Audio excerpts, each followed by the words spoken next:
Everybody, it's Annette from the Art of Intuition, and I am very raspy today, getting over some throat respiratory upgrades. So usually I shoot a couple videos at once, so that jig will be up today because you're going to hear this raspy voice in another video probably, if I can actually do a few today. I don't know if I will. I might just do this one. So hopefully this will be the only time you'll have to hear this raspy Katharine Hepburn type voice. Okay, today I want to talk about where we are holding back and how to know when you're holding something back.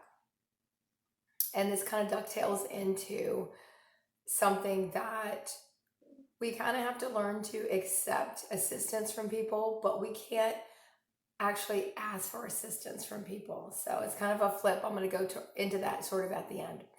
So where are we holding back?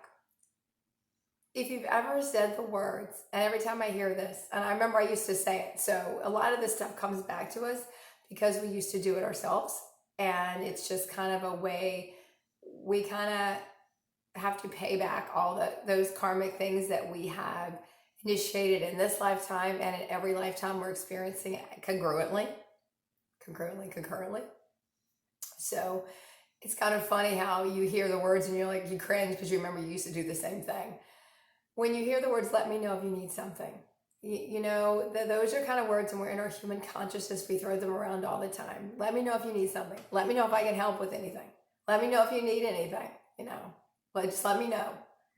And every time we say that, we're basically holding something back, because it comes to a point when we're in our higher aspects that we don't ask those questions anymore. If we see something that we can do, if we look and see that we have something that could assist a person, whether it be, I don't want to say an opinion because we can't really, I never really give that unless I'm asked, but if there is, something I have that could assist someone, it doesn't matter what it is, whether it's your place, your car, money, time, just being there, taking your presence to a place, it doesn't have to be a big thing. Anything you have that you could see would assist someone, or maybe assist an organization, knowledge that you have that might assist. If that feels appropriate, knowledge can be a little different because we don't want to overstep energetically. But if there is something that we see that we could do, we just do it.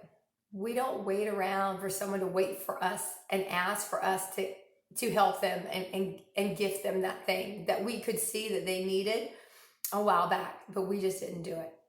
So anytime we're doing that, we're holding back.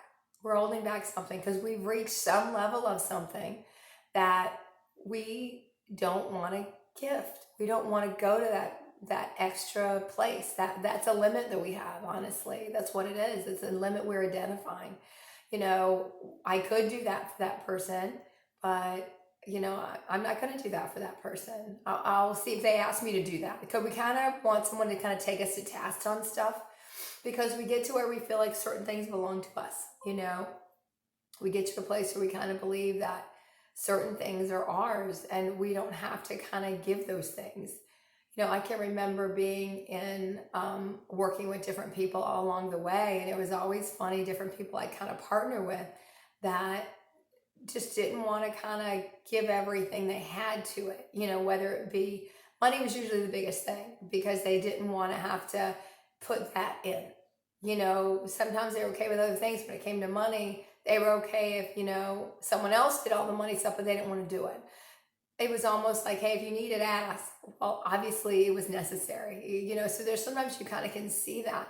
And what you see is how it pinches everybody else. You start to be able to see the bigger realities, and you start to be able to see why some of them don't come online as quickly as you want, because things aren't really lining up. People who are supposed to be there aren't there yet. Now, in a sense, no one can kind of show up but so late, but you can kind of see just kind of the cricks in the road, in a sense. Like when one person holds back, you're now pinching everyone down the road. Like when we pay our bills on the date they're due, and if you had the money ahead of time, there is part of this process where you have to, if you've always paid your bills on time, you have to start paying them late, and you don't have the money to pay them, because you have to kind of get out of that upsetting you or controlling you or getting a self-worth from that, and not really being concerned about that. So there is a part of that process that's a little different. But I'm talking about when you have money and you just want to wait till that last day to pay it, because that's when it's technically due. I mean, we're holding back. We're holding back. Giving someone that money early would help them be able to get ahead on something they need to do.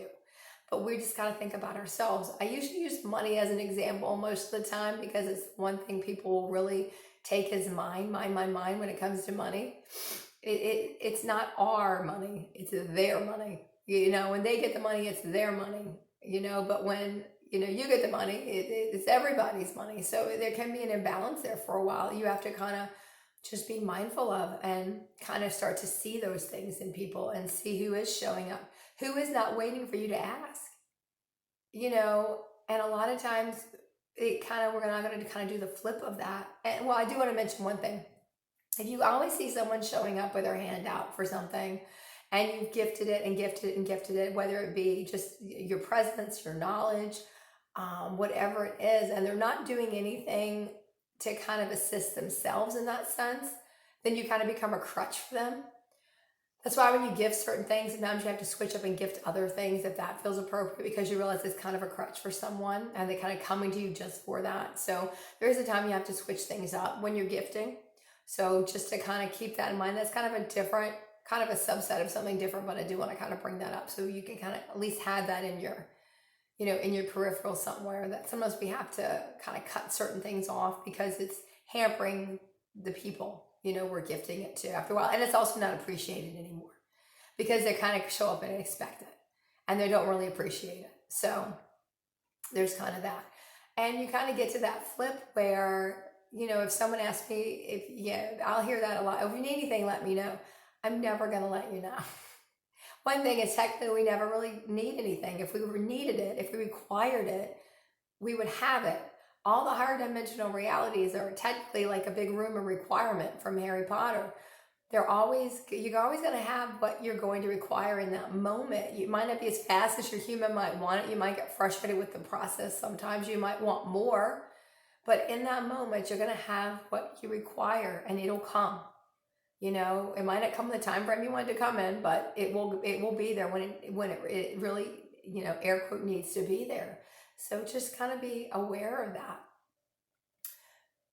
But we technically can't take anything because the energy behind, let me know if you need anything, there is sort of a carrot dangling energy there. There's kind of an obligation energy there. There's a hierarchy thing there a little bit where you have something that could assist, but I'm going to wait for you to ask for me. I'm going to wait for you to ask so I can then give it to you. There's energy there that we don't kind of want to be a part of. There's just that dangling carrot thing. There's some obligation there. There's strings attached there. So anytime I hear those words, it's always like, well, I'm never gonna say I require anything because I can't really get into that energy. So just look at when you hear that, how you feel. When someone says, let me know if you need anything, and you kind of know, you know the different things that could assist, but you just, for whatever reason, that person doesn't want to do it. But we've done the same thing. So look when you've been on both sides of that. Look at when you've said the words. Look at when you hear the words and how those words kind of ring very hollow to you. How they feel like there's attachment to it. How they feel like there are, chords to it. We can always step up and do something. There will always be something you can do. If you have no money in the world, in a sense, or you just have enough to pay your basic needs, there's still something that you can show up and gift to some person. Whether it's just your presence. You just might go set in a place and just gift your presence to everybody there. You might not talk to anybody. The presence is in your energy. It's not in your words anyway. That's just human stuff. It's not in your words. It's in your presence. So look at where you are holding back. Look at when you see other people holding back and how frustrating it can feel when you can see all the things that could be assisted with if people would stop kind of holding back, and where you're still holding back, where you'll still say it. And even if you're not saying the words, you can still see things you can do and you're not doing them. So just take a good look and keep practicing the art of intuition.